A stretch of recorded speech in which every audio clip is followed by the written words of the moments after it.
Welcome to Ingrid's World Television Show. My name is Ingrid Paris Hicklin. I am the host and executive producer of the show. I am so glad you are here. On this show, me, Dr. Mamie Parker, who will discuss her amazing career as a biologist, as a senior executive in the federal government, as a U.S. Fish and Wildlife Service Chief of Staff, Assistant Director of Habitat Conservation, Head of Fisheries, just to name a few of the many leadership roles she has held. Yes, not only does Dr. Parker break the glass ceiling, she builds and leads with her passion for our environment. She tells us how we can make a difference. Listen to her amazing journey and take notes, because you are meeting a phenomenal person who lives her dream. Welcome to the show, Dr. Mamie Parker. Thank you so much for having me. It's my pleasure to be here for sure. And the invitation was one that I look forward to. So thank you so much for this honor. Well, tell us about your leadership journey, because you're pretty amazing. So I grew up in southern Arkansas and northern Louisiana, right on the borderline in the Mississippi Delta, one of the poorest regions in this country. And my mother was an avid angler, and she loved the outdoors, was a great gardener. She was a maid and a sharecropper. And one of the things that she wanted to do was to she exposed me to the outdoors. So I always say that she was my Oprah of the outdoors, because she certainly was my influential person. She really had a great impact on my life. And then I went on to school, and she passed away when I was fairly young. And but I wanted to do something in her honor, but also to carry the legacy on, because my grandmother's grandmother was a slave here in the Commonwealth of Virginia, and she migrated to Arkansas. And over time, and her granddaughter, my grandmother, was an avid angler, and so was my mother. And so I think they had a lot of respect for the earth, the land, Mother Earth. So my mother introduced me to Mother Earth, and so from that experience, I gained and learned to appreciate the outdoors myself. I went on to the universities, and then ended up at U.S. Fish and Wildlife Service, which is where I ended my career as the head of fisheries in this country. Wow. So tell us about these pioneer. You're a pioneer in conservation. Tell us about beginning. How did you start this? So I was fortunate. I had an individual, his name was Hannibal Bolton, and he came to the university where I worked, and he said, "Can you believe that you can work and get paid for your passion?" And I really believe that only a few of us really have that opportunity to actually, can you imagine, Ingrid, getting Yes. paid to do something that you actually love?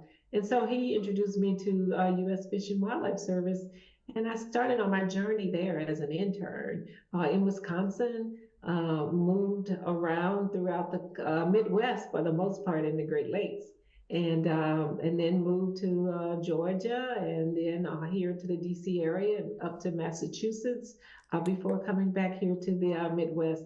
To the Mid-Atlantic area in this country. Lived in Minnesota, Missouri, Wisconsin, all of those Midwestern states before I ended up here. But it started right in Arkansas, and then up in Wisconsin and Minnesota and Missouri. Yeah, because we're showing a beautiful picture of you and the late Hannibal Bolton, and that's a beautiful picture. And then you talk about who influenced you. Oh my goodness, tell who's in this picture of this family gathering. Yes. So I'm fortunate to be, my mother had already had 5 boys and 5 girls and was about to have her 11th child. And so breaking the tie, I happened to be the girl there, but that was born into this beautiful family that's been very supportive always wondered why did I want to be a fish doctor versus a real doctor, Ingrid. So they've always questioned my profession. But that is my family. There, we have 8 of them still alive at this time. I have 8 brothers and sisters. That are still here with me. But again, my mother, Miss Piggy Parker, she started it all. It's a beautiful thing. And you talk about your childhood exposure to environmental injustice. Speak about that. Yeah. So, what was amazing to me is the fact that I did not realize it until I met actually, I was introduced to Marvin Gaye. And Marvin Gaye had a song that was called "Mercy, Mercy Me." Things are not like they used to be. And he said, "What happened to the blue skies?" And he said, "Radiation in the air, fish full of mercury." And so that was in the mid 70s, and that's when Earth Day had started, and a lot of great things in terms of looking to protect things in the environment.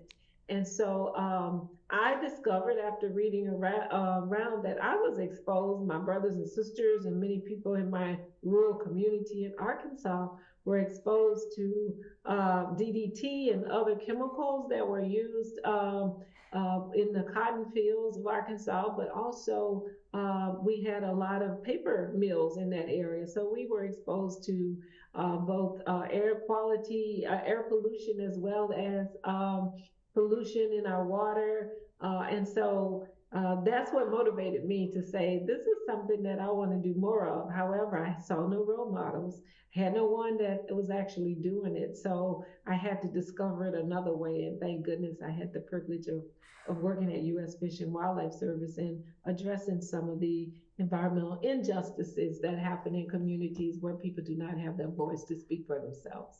So, and that is so impactful that's what you did, and you took something that's very negative in our community, and now you're being the change maker to say, hey, this has to change.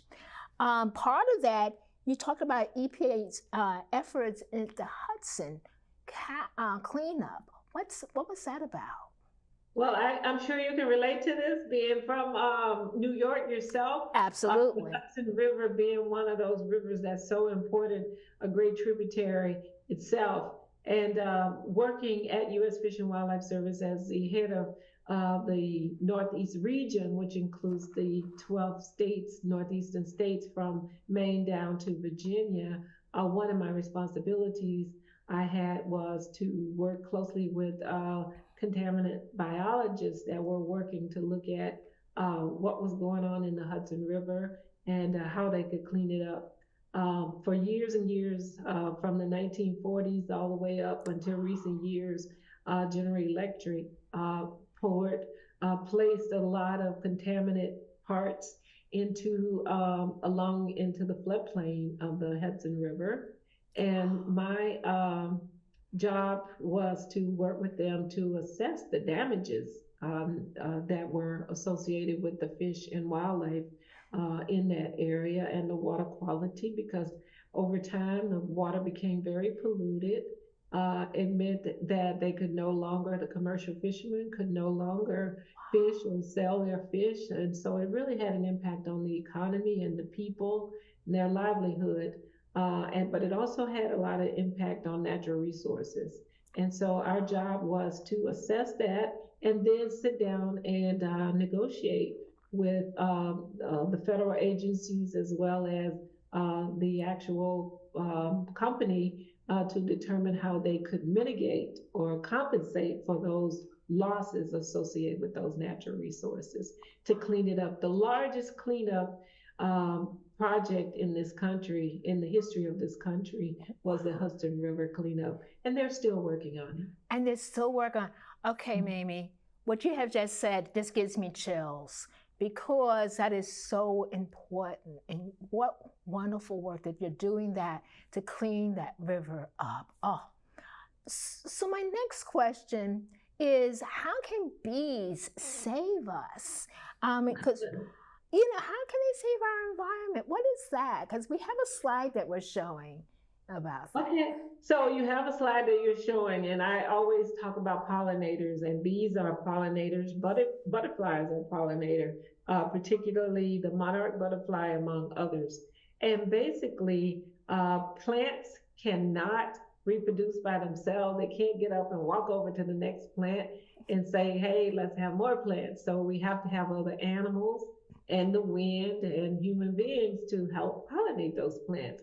And without the plants being pollinated, we do not have many of the things that we like, whether or not it's strawberries, whether it's watermelon, whether it's any type of breads that we eat. And I even have here onions, pears, all of these things, blueberries that we use, even candles from the wax. We have to have the pollinators to help pollinate those plants so we can get these types of species. So I always say if we save our pollinators and save our animals and save really our natural resources and save our Mother Earth, that means we're saving ourselves. Oh, I just like it. One in every 3 bites that we take, one in every 3 bites that we take is because an animal, whether it's these apples or whatever, it's because pollinators make that happen. Wow. And now, talking about saving our planet, why is wildlife so important to us? They're important to us because we're all in the food chain and we're at the top of that chain. And I tell people to imagine wearing a string of pearls. And I know you like to wear pearls. We're in one of the same organizations where pearls are often worn. If you can imagine this string of pearls that we have here, and each time at the lower level of the food chain, pearls are removed from this food chain, eventually we're at the top of the chain, and therefore the pearls are all gone and we're left. And we rely upon some of the same things that wildlife will rely upon, whether it's plants, other animals, for those of us that still eat meat. So it's important for us to look out for wildlife. Just as I talked about pollinators, it's also important for us to look out for fish and wildlife because they're part of our ecosystem. And you need a complete ecosystem, and we need the right habitat. We call that habitat, that means where animals live and where they really reproduce. We need those species that are in the system so we can have a complete ecosystem, and that's why wildlife is important in our lives. It does a lot for the earth, things that you would not imagine that are important. Earthworms, they're a reason why earthworms are here. Ingrid, believe it or not, some people hate worms, but they are doing their job in the taking care of the soil to make sure that we have healthy soil. That's one great example. Well, how wonderful. So, tell us about career opportunities and qualifications.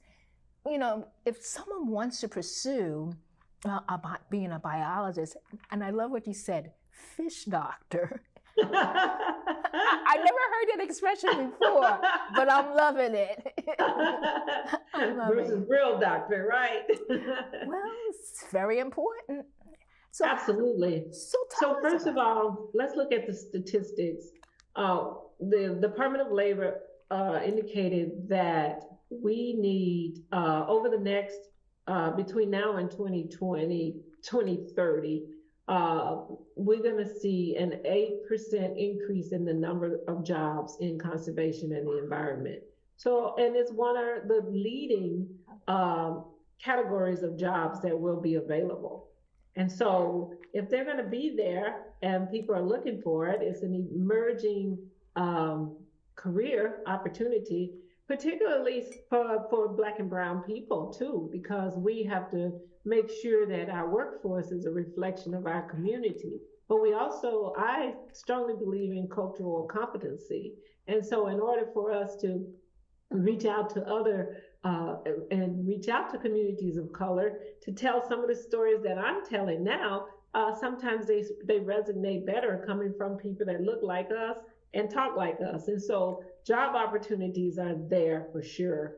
Women, that's another one. I was just here reading a book that I have that's Women in Wildlife Science, one of the new publications that we have, and this book talks about the history of women in conservation and what they brought to the table and what some of the experiences they've had, the setbacks, but also the successes, because we don't just want to talk about negative things, we want to talk about positive things as Right. well. But the role of women in conservation over the years, they're bringing in the ability to collaborate because that's what we need to break down a lot of silos that were established over the years. And so careers in conservation, I believe, again, if people have that passion, they have that inspiration and that excellence, that should be something that they look into. Um, Degrees, you have to have a bachelor's of science degree for the more conservation related scientific jobs. But I tell people all of the time, we need people in conservation in IT. We Mm. need them in accounting. We need them in being lawyers. When I negotiate and work with companies, I wanted lawyers on my side. You need them in law enforcement. So any profession that you name, we can use people from that profession to come to the conservation world. And it's a family, and it's great to be a part of it. Oh, I love it. You're a great salesperson, and I think it's a beautiful thing. So tell us about being in Dubai during Women's History Day to celebrate history makers. So that was one of my proudest moments, to be invited by Forbes magazine to come, and Nika Brzezinski from Morning Joe and MSNBC and others to convene a women's conference where women were from all over the world, 30 women under the age of 30 and 50 women over the age of 50. We got a chance to interact with these inspiring women that have done some wonderful things in not just in conservation, but in every field of study that you can name. And I was just so excited to be in their presence. But what I was really excited about was being able to go to the World Expo while I was there. It was in Oh, Dubai. I was in Abu Dhabi first and then moved on to Dubai. And there on the streets of the World Expo, they had the 17 principles for a sustainable world that were listed there. And they were wow. on the sidewalk. And so you could walk and read each one of those and be inspired by that. And so that trip had really many different meanings to me. Number one, that was my first time ever going to the Middle East. First time being in the presence of greatness of these women from all over the world, but also to see how in life that the World Expo and the UN, these principles were developed by the UN, made their way to the streets of Dubai. Beautiful, beautiful. And what a privilege, to have done that. My goodness. Now, Mhm. you showed us a book that you are featured in. You showed us a book, but you failed to tell us that you're actually in that book and actually on the cover too. Tell us about being featured in Women in Wildlife Service. Yeah, Women in Wildlife Science. Recently, the Science. book was published by the Wildlife Society, and again, wonderful photos and also stories of women from all walks of life, not just women of color, but all women. And we're all pioneers. And Ingrid, one thing about pioneers, it can be a very lonesome place. If you think about one of my favorite television Mm. shows back when I was young was the Little House on the Prairie. We watched that. We watched Wagon Train and many of those television shows. And while they were fiction, they did resonate with me as a pioneer in conservation. And so this book tells many stories about women that made it. And yes, chapter 7. I happen to have the privilege of being the author of chapter 7 with several other women, and we got a chance to tell that story about women of color and our experience. And it wasn't always easy. It seems like now that I've made it to where I am, that things were okay, but it was not just glass ceilings. They were concrete blocks that we had to make it through, as you can imagine. Getting out on boats, driving, vehicles that most people don't drive. And my first experience at one of our national fish hatcheries where I worked, I remember backing out of the garage and tearing down bringing out with me the whole garage door in this huge distribution truck. and, it's those kinds of experiences that I had. Where in that case, my boss basically said, leave her alone, she's one of us now. But there weren't always experiences where people felt that way. They wonder, why do we have to make these changes? And they didn't always embrace the discomfort of integrating women in the programs. And so this book speaks to a lot of that, but it also gives a lot of recommendations on how to make things better. So this is one of our proud moments to get this book out. It's about building equity, diversity, and inclusion. And I think that that's what's about. And you're so passionate about the work that you're doing. And you are really leading the way. And I like what you're saying. It wasn't glass ceilings. What did you say? Concrete? Concrete blocks. And I would say, I know we talk about questions, but I have to ask you this question. What keeps you energized? Because you have great, energy, but how do you do it? Well, I'm not always positive, and I'm really still continuously learning and growing and going. So I want to make that clear, because sometimes people see leaders like myself. You've been in the Hall of Fame. You presidential rank awards given to the top 1% of federal employees, millions of federal employees. All of those things that I've done. One of my favorite things here recently was receiving the John L. Morris Award, and he is the founder of Bass Pro Shops. And over the years, that's one of the places that I've gone to.